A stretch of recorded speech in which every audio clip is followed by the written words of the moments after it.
Эти ресурсы можно восполнить, в принципе, за очень короткое время. Я думаю, что наши операторы связи сделают эти каналы даже незаметно для наших пользователей интернета.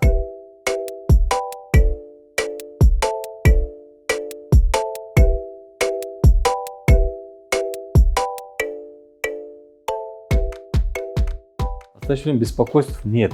Определенные работы проводятся. Могу сказать, что у всех операторов связи всегда есть резервные каналы, по которым обеспечивается бесперебойная связь для абонентов.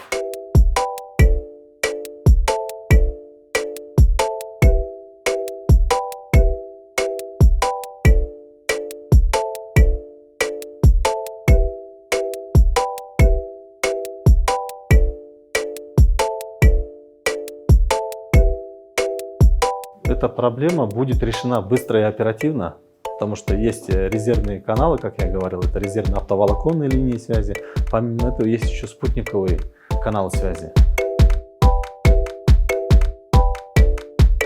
Роскомнадзор принял решение о том, чтобы заблокировать доступ к Facebook и Twitter. Да?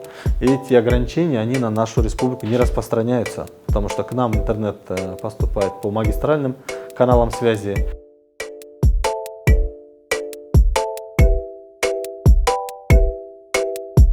Эти ресурсы можно восполнить, в принципе, за очень короткое время. Я думаю, что наши операторы связи сделают эти каналы даже незаметно для наших пользователей интернета. То есть они уже отрабатывают вопрос.